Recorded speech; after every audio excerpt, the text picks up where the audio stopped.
This clip is brought to you by SaveWithConrad.com.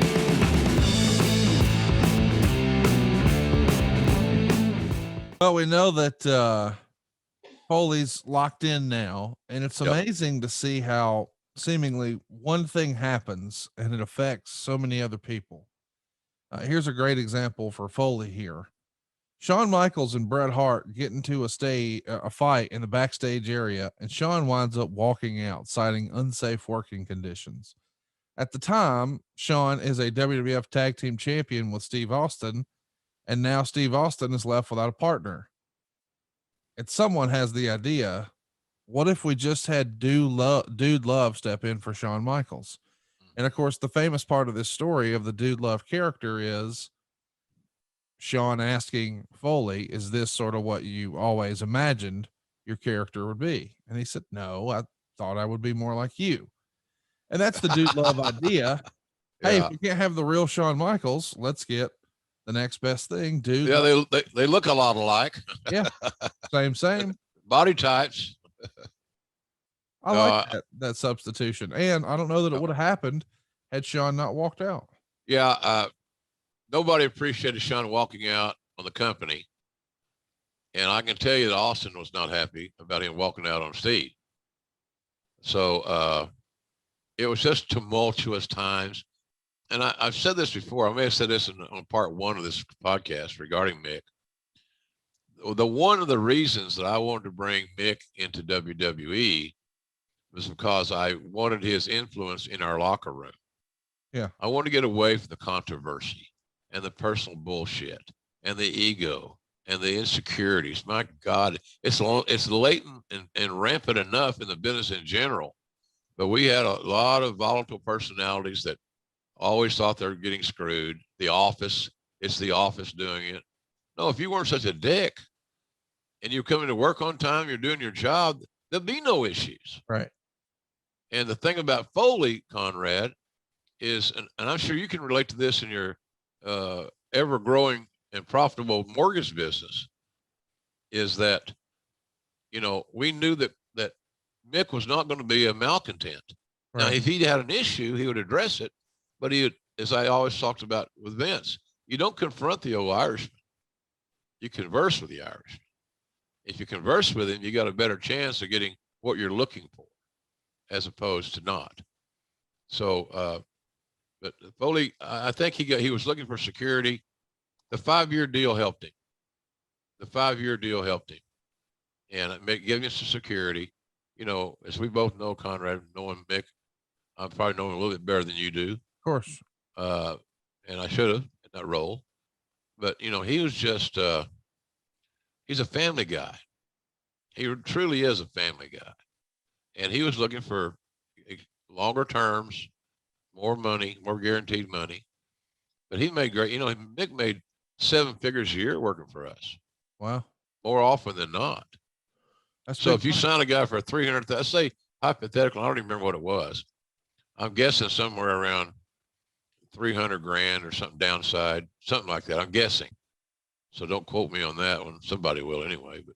But if you're making that, all of a sudden now you're actually earning north of $1 million. That's a pretty good deal. Yeah.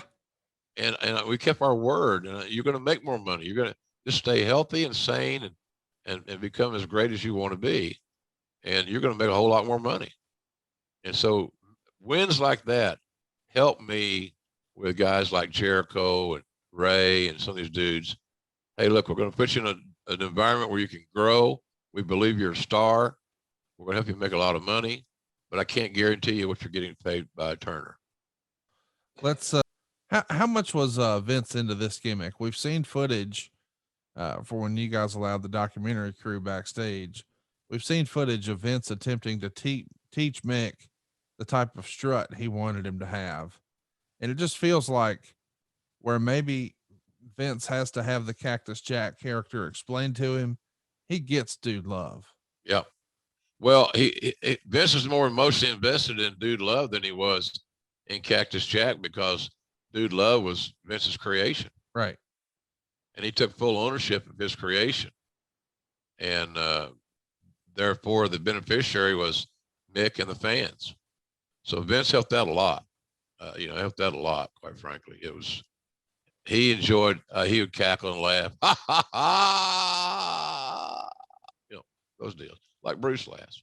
Yeah. Ha, ha. And, but I love the fact that we converted McMahon. The little Foley team kind of converted McMahon. I say little team. I think there are two of us. I feel strongly that saving money is important. If it's not something we worry about now, boy, we are really going to worry about it later. And I want to help you get out of debt faster and do it with cheaper monthly payments. I'm talking to you if you're in a 30-year loan. Now is the time to take years off of your loan. We're routinely helping our listeners cut 5, 10, even 15 years off their loan. And you can do this without perfect credit, with no money out of pocket. You've just got to start at savewithconrad.com. Let's talk about later in the night. We know what happens. Steve Austin gets dropped on his head by Owen Hart. And as a result, we're going to have the end of the Austin Dude Love tag team. What do you think the plans for that team would have been had Austin not been injured? If you could go back and armchair quarterback it. I've probably been a short-term allegiance. I don't think, like you said, Austin really didn't want to be in a tag. Yeah. Steve was challenging to manage sometimes. You just had to understand him, because he didn't surprise you that often, quite frankly. But he had a certain things he liked to do. And, I told you the story before that we had TV in Southern California, and then to prepare for Raw the next day, which started at that time at 5:00 in the local time. So Vince, I want you to put Steve on early, and so he can get to TV and rest, be ready to go. Big night for him on Monday. I said, all right. And I think Vince said, oh yeah, I wanted to work with Mark Merrow. It was a heel, I think. And Steve, two things happened. I get a phone call. He doesn't want to, he don't want to go on in the middle of the card. Right. He doesn't give a shit about getting to TV early so he can sleep. Doesn't care about that at all. And he wasn't crazy about working with Merrow. So I changed the booking and put him with somebody else, and put him on last. So the next morning when Vince is up, we're getting ready to go to TV. I think we're already out there because it's LA, connected to LA. Vince said, what happened to that Austin deal last night? I told you I want him going early and have a real competitive match with Merrow. Well, I said there's two issues.